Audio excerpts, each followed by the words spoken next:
pasaje que está en el Evangelio de Lucas 14, 25. Lucas 14, 25.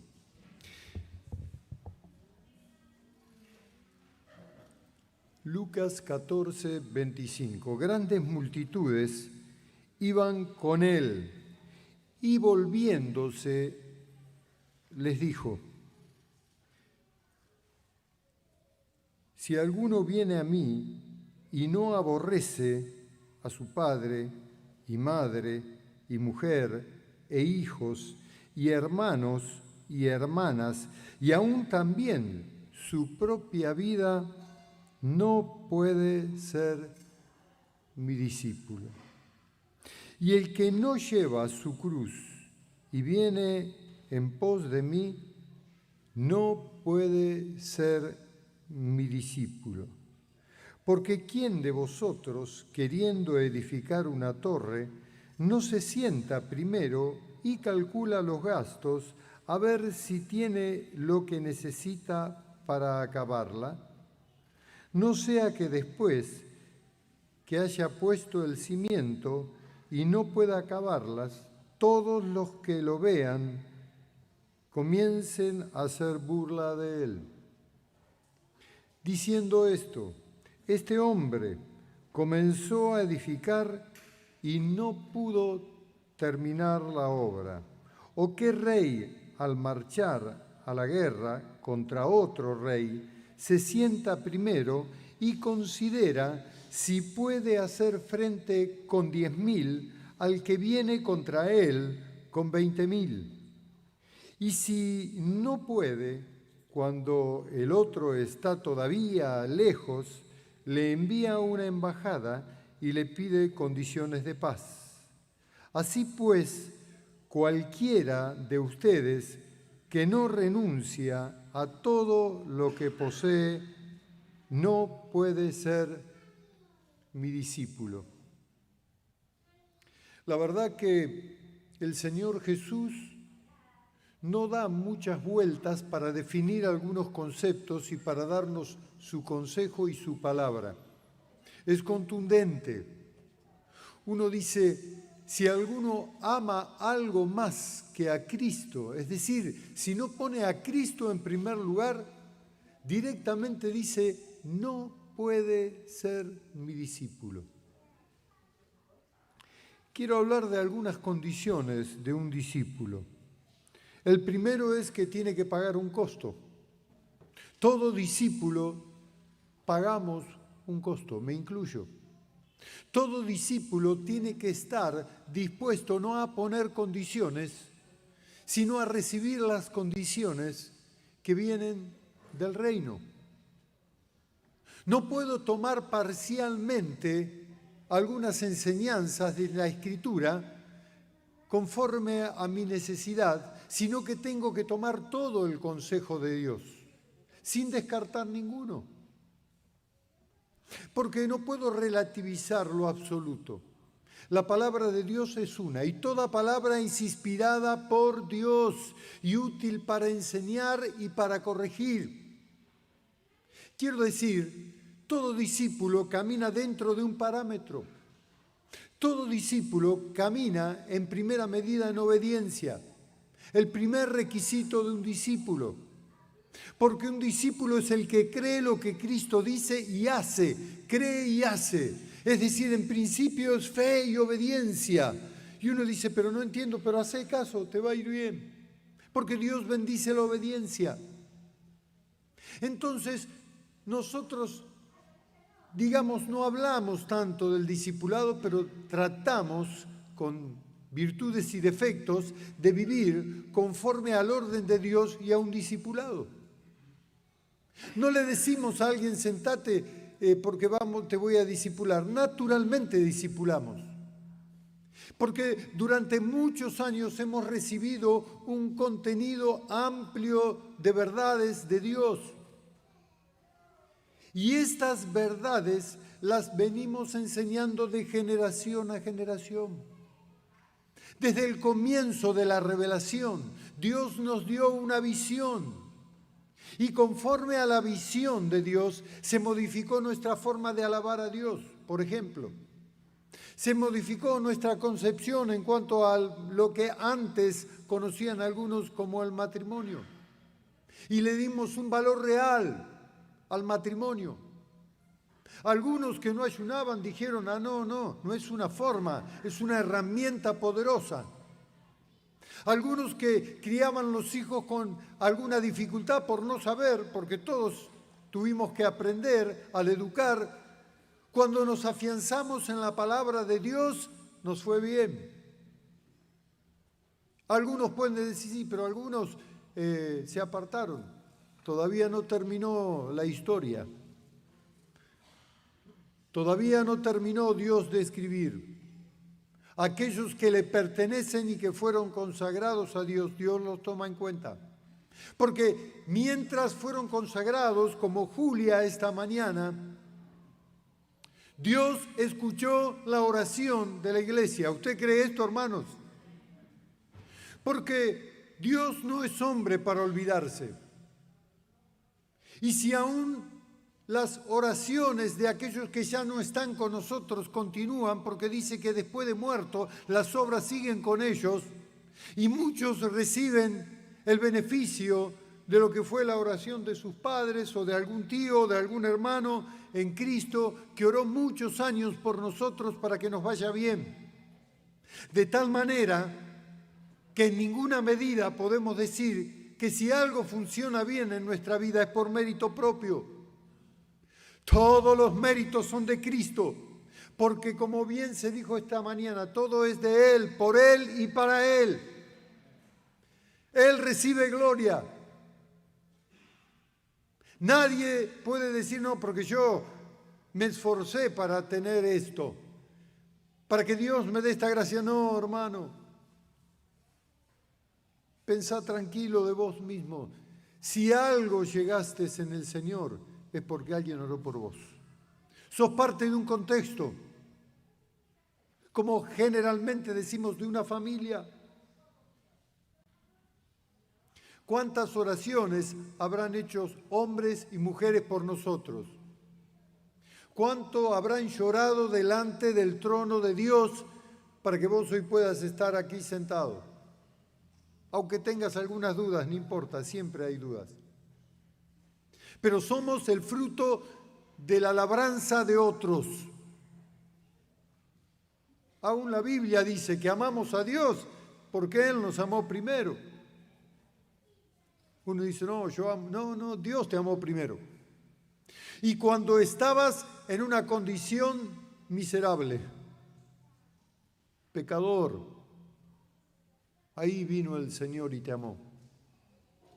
Porque los sanos no tienen necesidad de médico, sino los enfermos.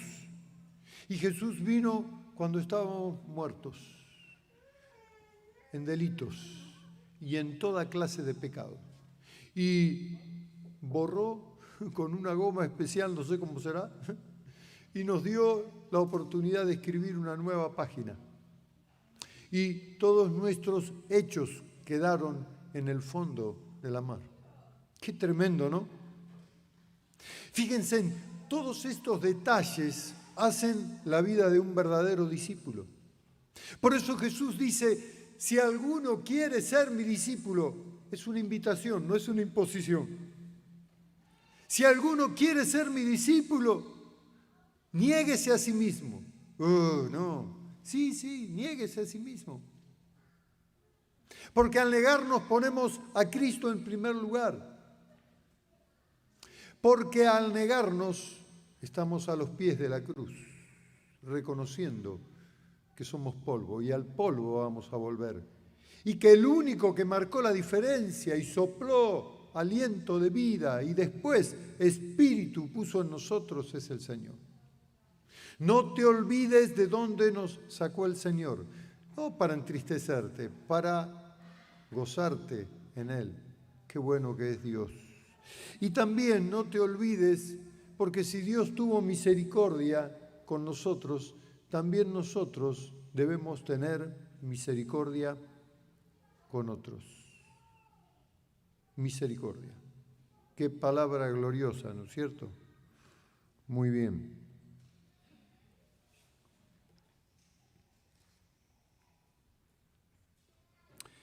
Dice el verso 26, es una obviedad, pero lo comento: si alguno viene a mí y no aborrece a su padre, a su madre, uno dice, ¿puedo entrar en crisis con esto? No, ninguna crisis, porque está hablando de no poner en primer lugar.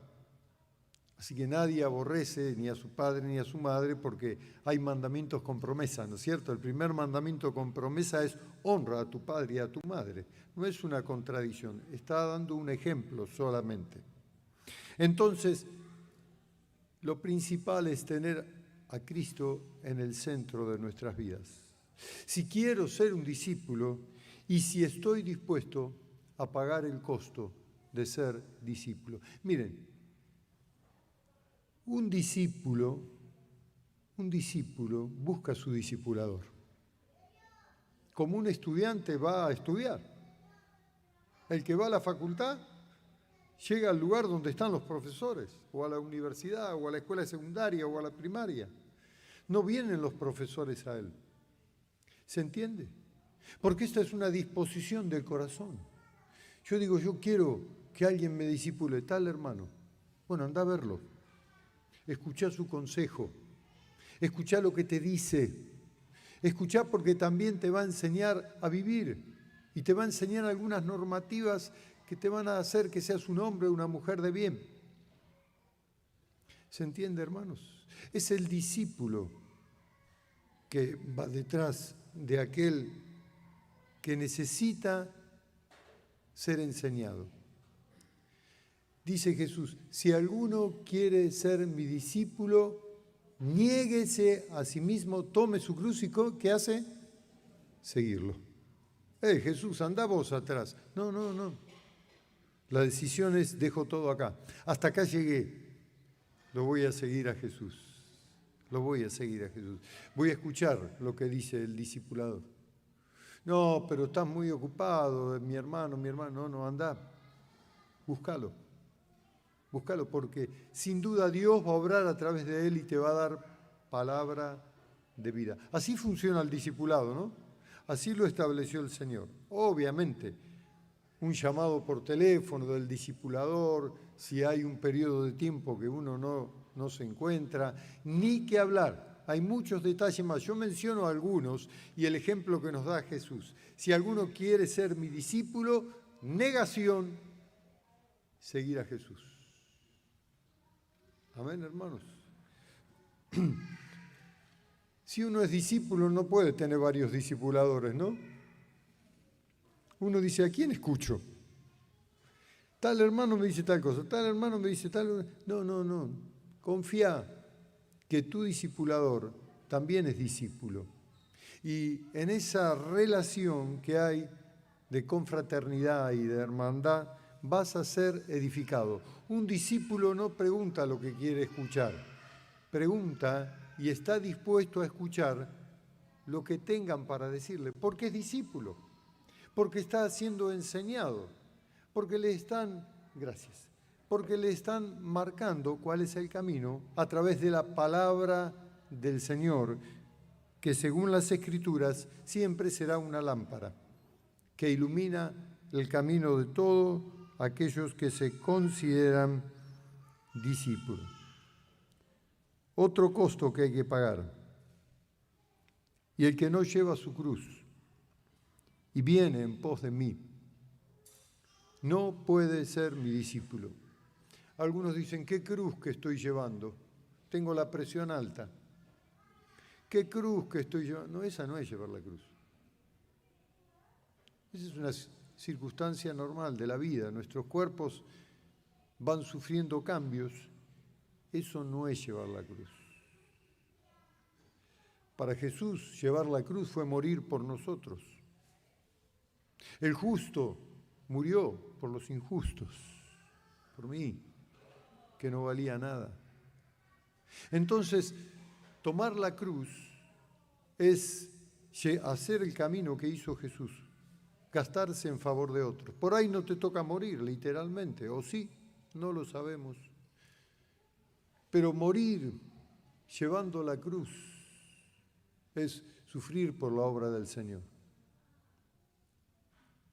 No es tan sencillo predicar el Evangelio, ¿no? No es tan sencillo aceptar las condiciones que están en el Evangelio. No es tan sencillo vivir una vida de santidad, pero hay que ser santo.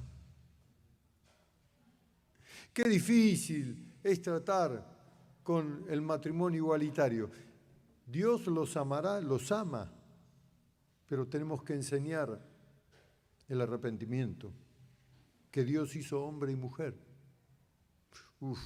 Pero esto es muy fuerte, pero es la voluntad de Dios, que no puede ser cambiada. Hermanos, todo lo que Dios nos enseña a través de su palabra y nos enseña es para vivenciarlo. Si yo realmente soy discípulo, la primera medida de un discípulo, que es un hombre o una mujer sujeto. No, pero yo pienso, pero lo que nosotros pensamos está a los pies de la cruz. Hay nuevos valores, nuevos principios que tengo que llevar adelante. El Evangelio del Reino es la revelación que Dios le dio a la iglesia, no solo a la comunidad.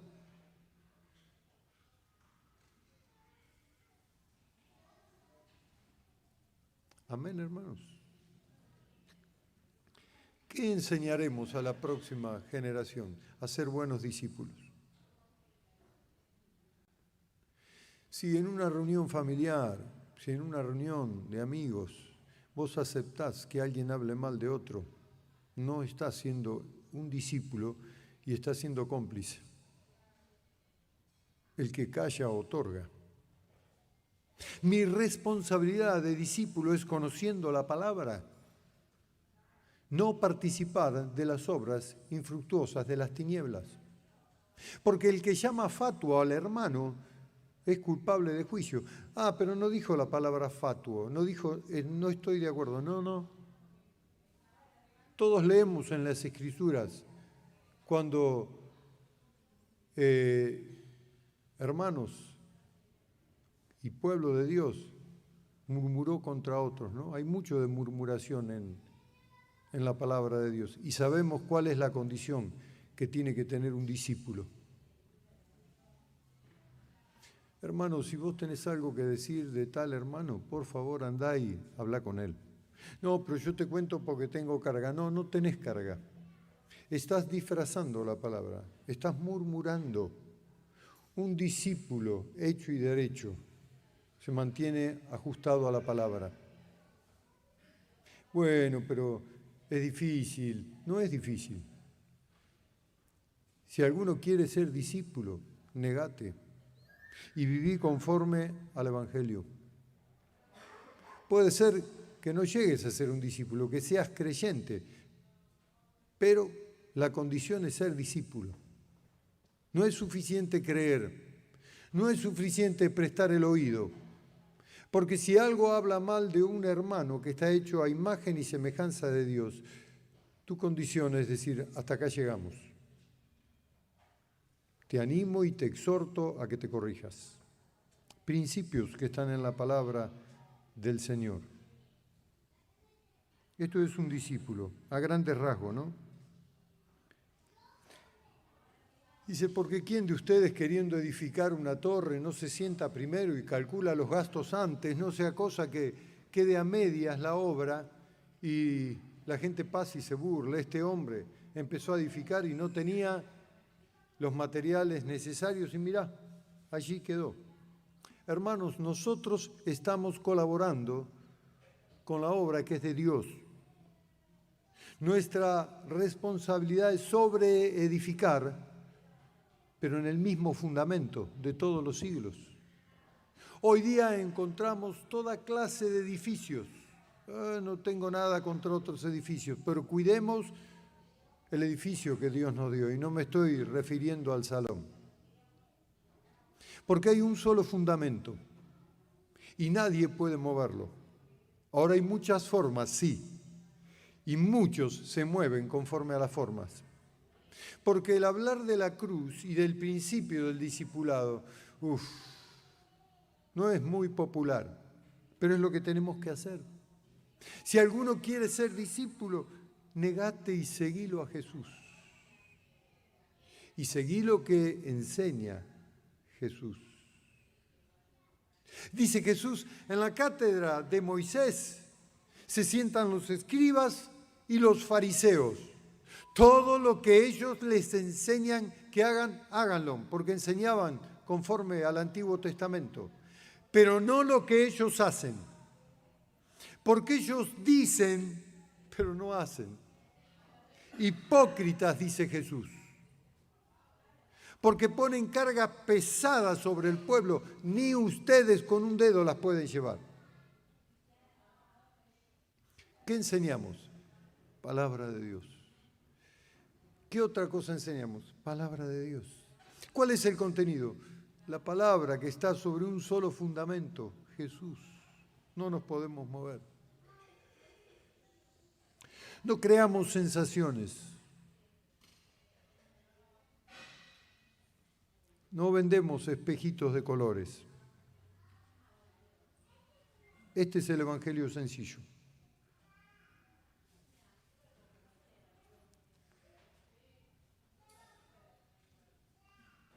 ¿Qué rey a marchar a la guerra no considera el estado del ejército antes de tener pérdidas? Y si el número de sus soldados o los soldados no están en condición, manda cartas de paz, una embajada, para arreglar el conflicto de otra manera. Nosotros estamos en guerra, aunque nuestra lucha no es contra carne y sangre, sino contra huestes espirituales de maldad en las regiones celestes. Entonces, si no estás preparado para la guerra, prepárate. Porque la guerra no es como la guerra convencional, es espiritual. Es en la mente y en el corazón de los discípulos, donde se libran batallas. Es con sutilezas, como dice el apóstol Pablo, Gálatas insensatos. ¿Quién los fascinó? ¿Quién los fascinó? La guerra es con fascinación. Es girar la enseñanza de la iglesia al sentir que si yo voy me tengo que sentir bien, tengo que salir contento. La iglesia no es una fiesta electrónica, con una gigantesca pantalla y con saltos y... No estoy en contra de los saltos, sino del principio.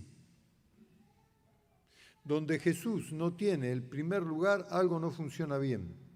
Donde se alaba el nombre de los hombres antes que el de Cristo, algo no funciona bien, porque Él dijo que a nadie iba a dar su gloria. Y no necesitamos demasiado, no necesitaron mucho los discípulos. Dice, cuando los mandé a predicar, ¿les faltó algo? Nada, Señor. Y aún los demonios se nos sujetaban. Y el Señor les dice, pero no se gocen por esto, sino que el nombre de ustedes está inscrito en el libro de la vida. Interesante, ¿no? Qué distintos principios, ¿no? Aún los discípulos tenían que buscar un punto de equilibrio. Vinieron contentos. Primero se habrán ido quejando. Y habrán dicho, no nos mandó con nada. No tenemos un parlante, no tenemos esto, no tenemos lo otro. Pero el Señor los mandó, obedecieron. Por la obediencia Dios los bendijo. Aún los demonios se nos sujetan. Qué tremendo, qué tremendo. Obediencia. El discípulo es alguien obediente, que se ajusta a los milagros eternos de Dios, a la palabra de Dios. Todo lo demás pasa a un segundo plano. Hermanos, tenemos que ser obedientes. Tenemos que no negociar lo que está en la Biblia. Tenemos que ser sencillos, hijos de Dios sin mancha, en medio de una generación perversa y maligna, en medio de la cual tenemos que resplandecer como luminares en el mundo.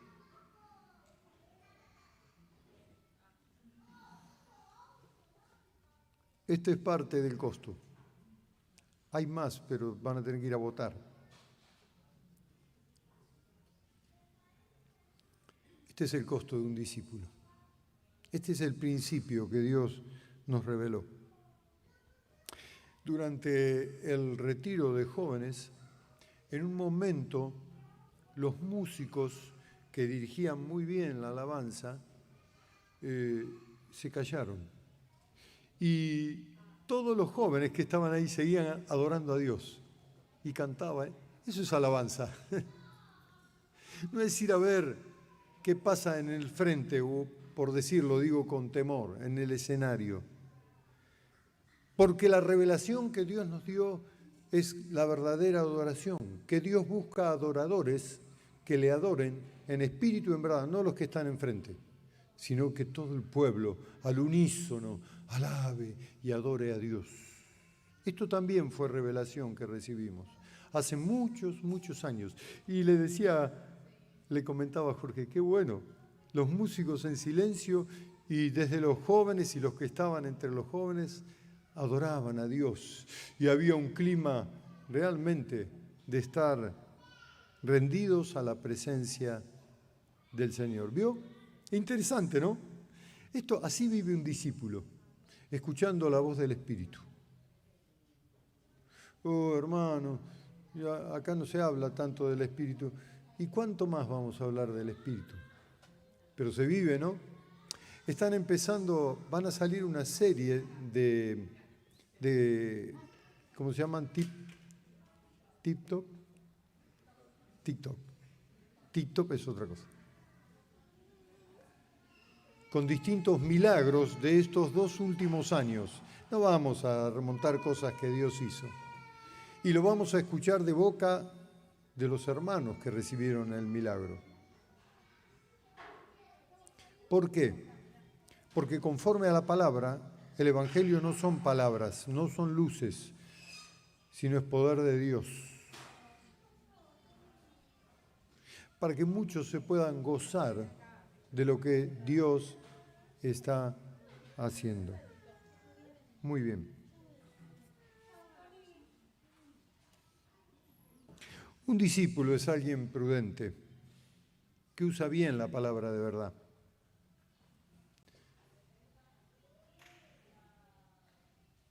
Que siempre está a favor de Cristo. Piénselo. Si todas las decisiones que tomás, o los consejos que das, o lo que escuchan tus oídos, están a favor de Cristo. Algunos dicen, bueno, pero hay otras condiciones, otras enseñanzas, hay muchas. Pero si nosotros estamos vez tras vez repasando la visión que Dios nos dio, estamos certificando, y no solo por nosotros, sino en otros lugares, que Dios nos habló. Entonces tenemos que vivir conforme a la revelación que Dios nos ha dado. Esto es pagar costo. Esto es vivir pagando el costo. Sufrimos, sí. Oh, hermano, se fue tal hermano, tal hermana. Sufrimos. No queremos que se vaya. Pero tampoco podemos gobernar de tal manera que nuestro gobierno sea un sometimiento. Porque el principio que aprendimos es que nos sujetamos bajo autoridad con gracia. Que la autoridad no es impuesta, sino es reconocida. Entonces yo le digo a los hermanos, se fue tal hermano, se fue. Bueno, no estés diciendo cuántos se van. Acá hay muchos que hablan así. No corresponde. Tenemos que orar por los que se van, porque los amamos. Y no tenemos que atrevernos a decir que el que se va es malo y nosotros somos buenos. Porque esto también es un error. Un discípulo no hace eso. Un discípulo sufre por dentro, porque lleva carga por las vidas. Y sufre por la pérdida de un hermano, de un niño, de un joven, de un anciano. Oh, sí, claro que sí. Así piensa Jesús. No dice, se fue porque está en un error. No. Padecemos la ausencia de los hermanos. Pero me gusta la parábola del hijo pródigo. Siempre hay un retorno.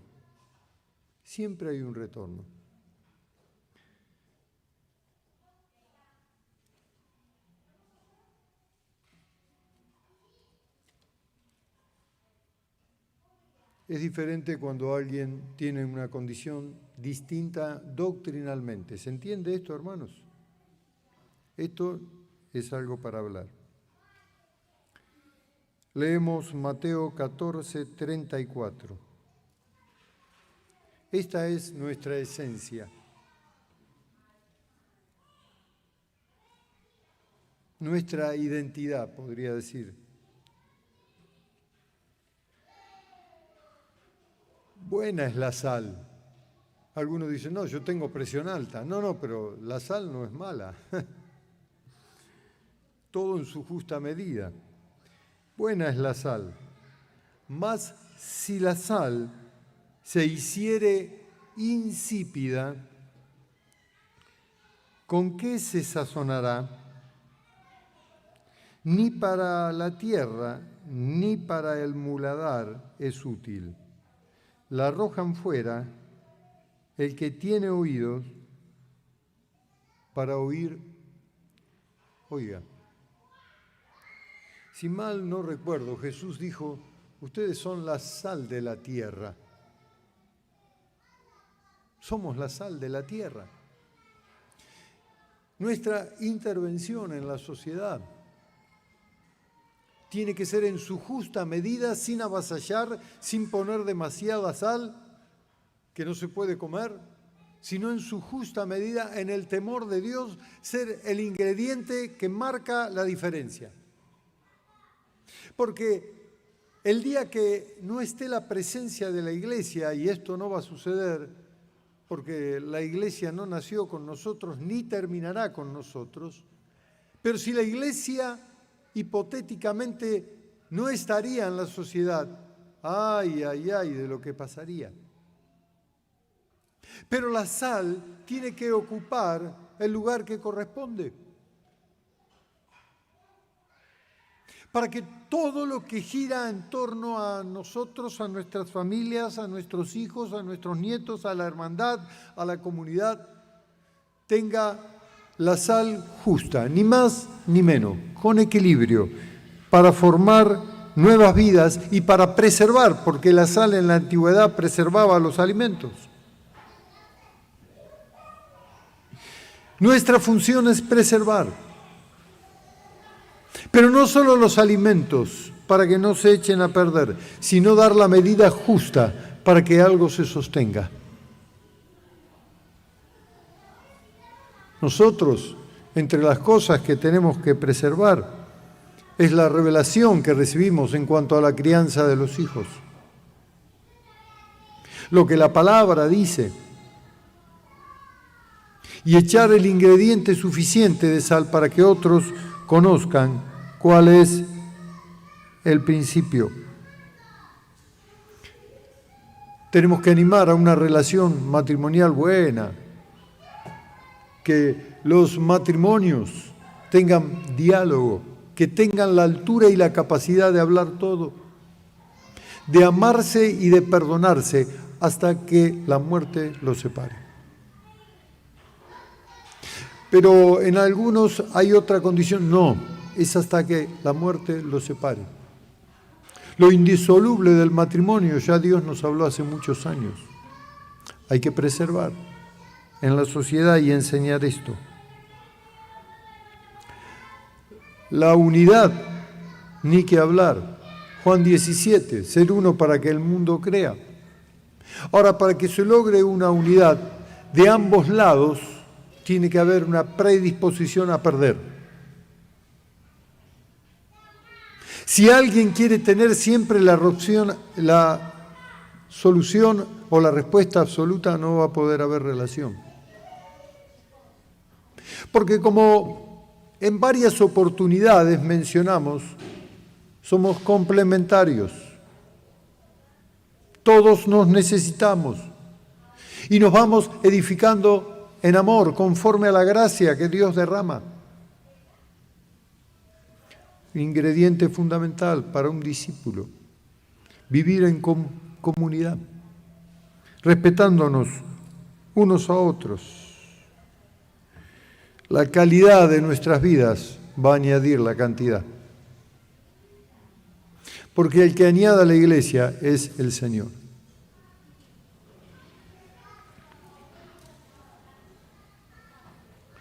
También Dios nos habló de la mayordomía de los bienes, que no somos dueños de nada, que todo le pertenece al Señor. Qué equilibrio, ¿no? Porque cuando no somos dueños de nada y tenemos que cuidar lo que le pertenece a otro, uno se esmera. Y uno dice, no, tengo que administrar con sabiduría, porque todo es de Él, por Él y para Él. Porque uno dice, pero ¿y por qué esto, hermanos? Porque la voluntad de Dios, en primer lugar, es buena, después es agradable y es perfecta. Entonces, si estamos rogando a Dios hacer su voluntad, tenemos que ser buenos administradores de todo lo que nos dé el Señor. Tanto en la iglesia, los hermanos que administran, como en nuestros propios hogares.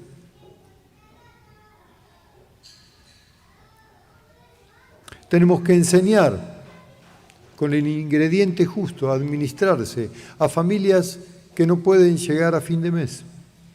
Y revisar, porque el Señor prometió que no iba a haber ninguna necesidad en la mesa de los justos. Ahora, no es para condenarnos al que no le va bien la economía, es para aprender. Por eso digo, el discípulo dice, ¿y cómo puedo hacer para que mejore esto? Muy bien, mira, nosotros tenemos estas formas. Y prueba a ver qué te pasa. Nos enseñamos de generación tras generación la manera de administrarnos, la mayordomía de los bienes que el Señor nos dio. No estamos a favor del activismo, pero la fe sin obra es muerta. Pero tienen muchas obras, sí, por supuesto, y va a haber muchas más, porque fe sin obra es muerta. Es asistir a una reunión insípida, y nosotros somos la sal. Tenemos que tener injerencia en todo estamento de la sociedad. Si hablamos de hospitales, tenemos que estar en los hospitales.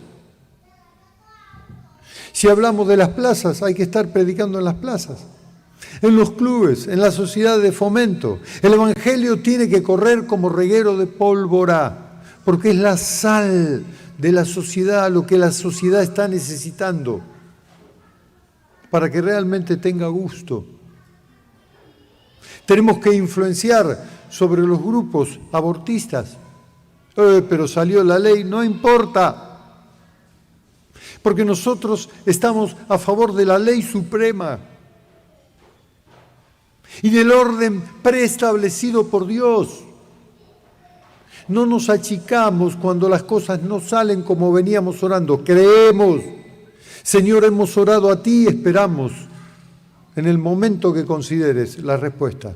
Mientras tanto, atendemos la necesidad según nos rodea. Salamos. Así tenemos que estar.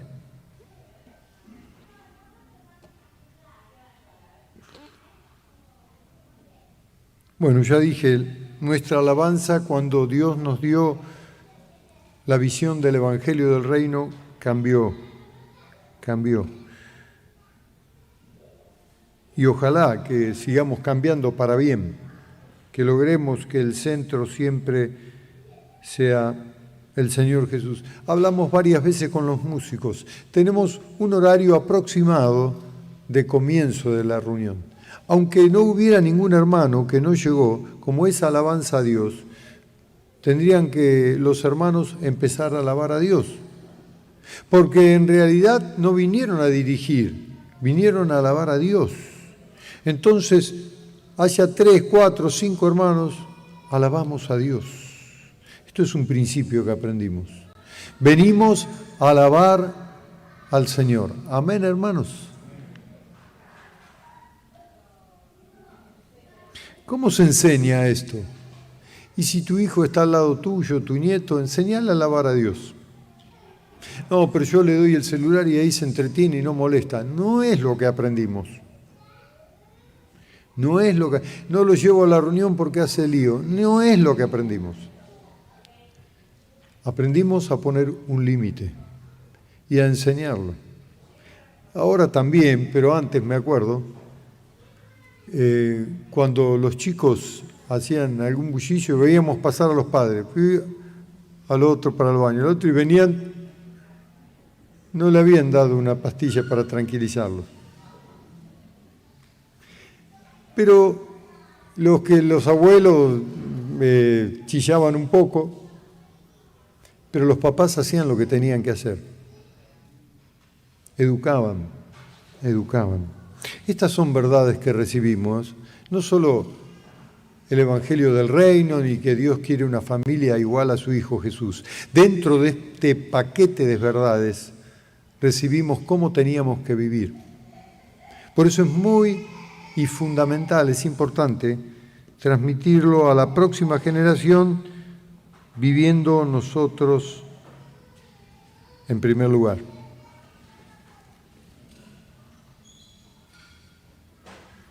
Entonces, paguemos el costo de ser discípulos, ni que hablar. Mantengámonos en nuestra esencia, lo que fue nuestro legado, y lo que es y será.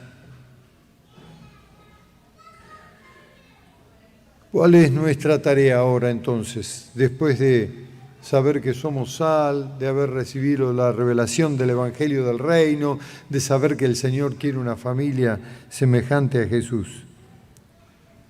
Juan 15. Esta es nuestra tarea. Se acercaban a Jesús todos los publicanos y pecadores para oírle. Y los fariseos y los escribas, ¿qué dice su Biblia? Murmuraban. Mire de dónde viene la murmuración. Esta gente murmuraba de Jesús. La murmuración no es santa, porque la lengua inflamada por el infierno es la que murmura. Acá está Jesús. Se acercaban a Jesús todos los publicanos y pecadores para oírle. Y los fariseos y los escribas murmuraban, diciendo: este a los pecadores recibe y con ellos come. ¡Qué tremendo! Si hacía porque hacía, si no hacía porque no hacía. ¿Se dan cuenta? La murmuración destruye. Allí estaba Jesús rodeado de pecadores y Él les enseñaba. Pero estos hombres religiosos que tenían algún conocimiento, no poco, murmuraban. No entendían. El que murmura puso una barrera, porque la murmuración es pecado. Entonces no puede ver y tira para todos lados y genera un ambiente de murmuración.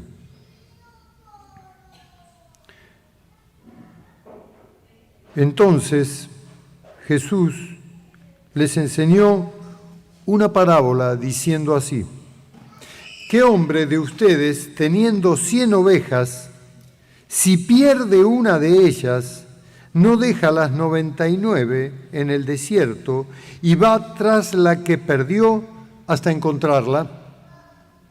Y cuando la encuentra, la pone sobre sus hombros gozoso, como si trayera un trofeo. La pone sobre sus hombros gozoso. Y al llegar a casa, reúne a sus amigos y a los vecinos, diciéndoles: gócense conmigo, porque he encontrado mi oveja que había perdido. Pero escúchame, tenés 99 y fuiste a buscar una que se perdió en el desierto. No, reunió a todos como si fuera un festejo tremendo. Y dice: pónganse contentos, la encontré. La encontré. Os digo que así habrá más gozo en el cielo por un pecador que se arrepiente que por 99 justos que no necesitan de arrepentimiento. Interesante la ecuación que hace el Señor. El Señor siempre está tras el pecador y siempre está buscando la oveja perdida. Y dice, pero qué raro, con 99 yo estaría contento. No, Dios piensa diferente. Se me perdió una oveja, uy, qué dolor, ¿no? Se fue un hermano, oremos. No critiques, oremos, oremos. Oremos porque la oración es poderosa, porque vaya a saber la condición del que se va. No hables, no generes murmuración, no te sirve para nada. Dice el Señor, el que no junta con nosotros, desparrama. Entonces, ¿qué quiere que hagamos? Orar, sin cesar, sin cesar, sin cesar. Amén, hermanos.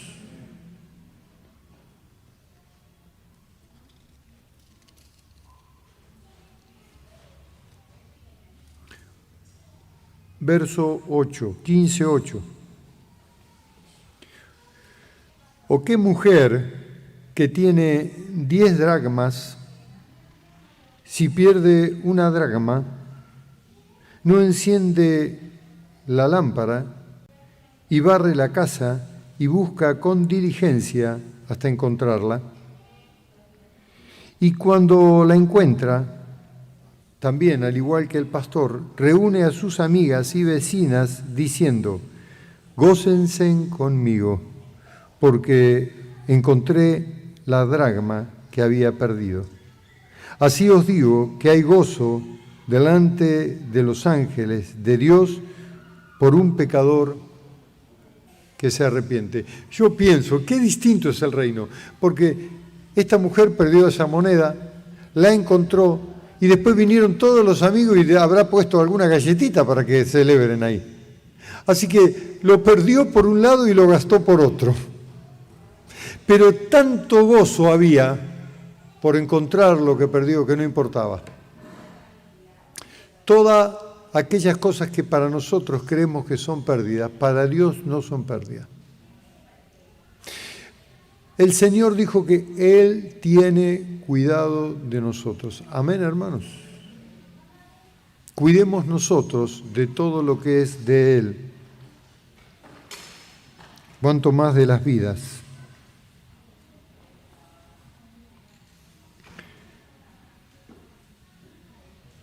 Seguimos leyendo un poquito más. No me voy a extender mucho por la hora.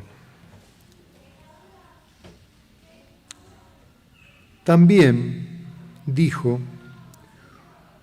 un hombre tenía 2 hijos. Miren que tuvo que hablar en 3 parábolas Jesús para certificar lo que estaba diciendo y entiendan.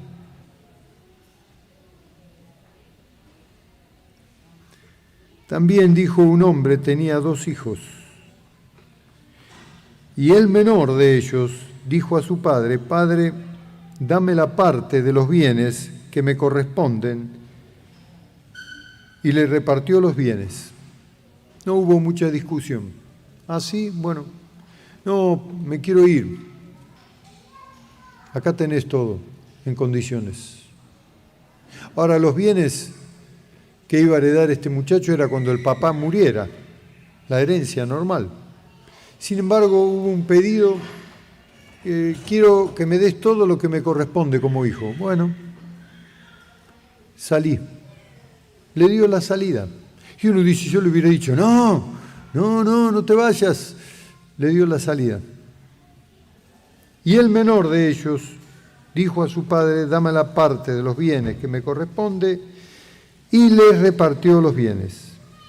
No muchos días después, juntando todo, el hijo menor se fue lejos a una provincia apartada y allí desperdició sus bienes viviendo perdidamente. Y cuando todo lo hubo malgastado, vino un gran hambre en aquella provincia y comenzó a faltarle el alimento. Y fue y se arrimó a uno de los ciudadanos de aquella tierra, el cual le envió a su hacienda para que apacentara, para que cuidara los cerdos. En la casa del padre tenía todo. Terminó cuidando cerdos, que no es una tarea poco digna, pero él creyó que al salir iba a crecer y fue decreciendo.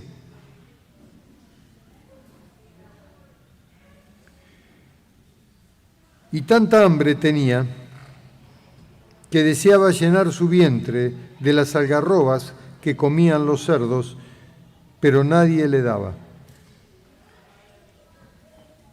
Y volviendo en sí dijo: ¿cuántos trabajadores en casa de mi padre tienen abundancia de pan? Y yo aquí me estoy muriendo de hambre. Me levantaré e iré a mi padre y le diré: Padre, he pecado contra el cielo y contra ti. Todo pecado es contra Dios y después contra las personas que pecamos. ¿Cuál fue el pecado de este muchacho? Irse de la casa, donde había crecido, donde Dios lo puso. Él tomó conciencia: he pecado contra el cielo y contra ti. Yo no soy digno de ser llamado hijo. Hazme como uno de tus trabajadores. Y levantándose, vino a su padre, y cuando aún estaba lejos, lo vio su padre, y fue movido a misericordia, y corrió y se echó sobre su cuello y le besó. Qué bueno este padre, ¿no? Qué bueno, ¿eh? No le reclamó nada. No le negó un plato de comida, ni vestimenta. Dice que puso un anillo para honrarle, sin recriminarle nada.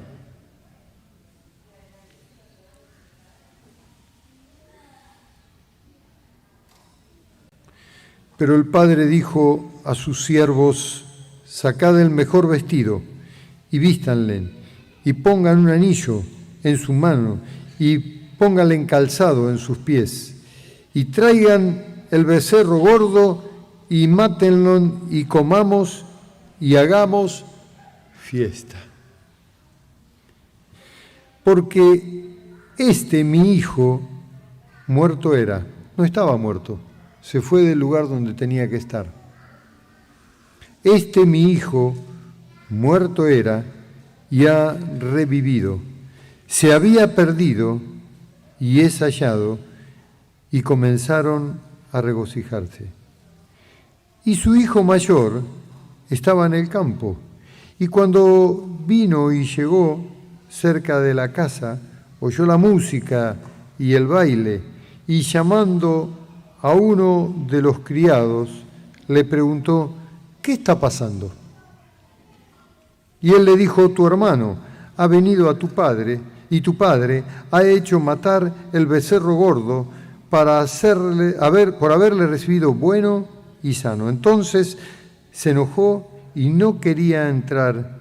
Salió por tanto su padre y le rogaba que entrase. Mas él, respondiendo, dijo: Padre, he aquí tantos años te sirvo, no habiendo desobedecido jamás, y nunca me has dado ni un cabrito para gozarme con mis amigos. Pero cuando vino tu hijo, que ha consumido sus bienes con rameras, y has hecho matar el becerro más gordo. Entonces el padre le dijo: hijo, tú siempre estás conmigo, y todas mis cosas son tuyas. Mas era necesario hacer fiesta, regocijarnos, porque tu hermano era muerto y ha revivido. Se había perdido y ahora lo encontramos. Qué precioso, ¿no? Qué lindo. Mucho se habló de esta parábola. Muy poco se vive. Hermanos, si nosotros pagamos un costo por ser discípulos de Cristo, porque hay muchas clases de discípulos, no de Cristo, si nosotros somos discípulos de Cristo, nos ajustamos a la palabra de Cristo. Así que aún podemos tener disensiones entre nosotros. Dice el Señor, es necesario que haya disensiones para que se definan algunas cosas. Pero si alguien comete un error y vuelve,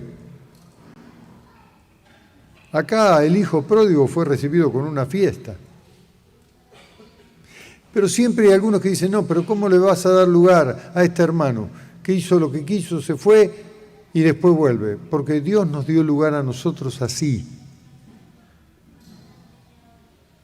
Porque la Escritura es clara. Vivimos conforme al amor de Cristo, si realmente el amor de Cristo está en nosotros. Nos alegramos de, por ejemplo, Amalia, 98 años,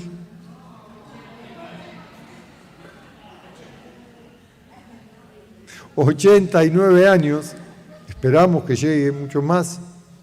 y de toda su trayectoria y todos los problemas que tuvo. Y siempre permaneció en la casa donde Dios la puso. Y nos alegramos de los que partieron con esta condición, sintiendo lo mismo. Nos alegramos cuando presentamos un bebé y ponemos los padres más, pero todos proyectos del día de mañana, ¿cómo serán? La pérdida de un hermano es una pérdida grande. Uno dice, no, se fue a otra comunidad. Sabemos lo que está pasando en muchos lugares, que no están las mismas verdades. Y uno dice, pero hay otras verdades, pero es que la verdad es una, y es clara, está escrita. No obstante, oramos sin cesar, para que un día, como el hijo pródigo, como otros ejemplos, vuelvan a la casa donde Dios los puso. Amén, hermanos. Nuestra condición es pagar el costo. Pagar el costo es sufrir. Un discípulo sufre. Sí. Nuestra identidad es vivir conforme a la revelación que recibimos. Esta es la identidad. Y nuestro trabajo y nuestra gran tarea es ser pacientes y orar. Ser pacientes y orar. ¿Hasta cuándo, hermano? Hasta la venida del Señor. Cuando ya no tendremos que trabajar en la iglesia, sino que estaremos delante del trono del gran Rey, donde Dios va a poner una corona merecida a todo aquel que haya sido fiel hasta el fin. Amén, hermanos. Oramos al Señor.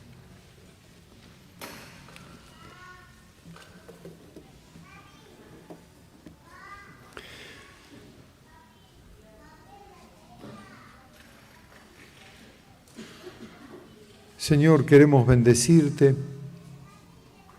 Deseamos de corazón hacerlo, no estamos obligados, ya lo sabemos, pero te amamos tanto, tanto, tanto. Señor, quisiéramos estar a la altura del llamado que tenemos. Quisiéramos llegar a ser esos discípulos, como los discípulos que caminaron con vos. Necesitamos moldear nuestro carácter. Enseñanos a caminar en tu verdad.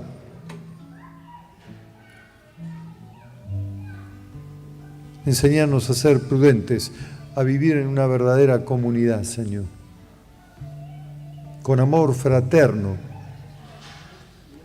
donde nuestros lazos no se rompan fácilmente.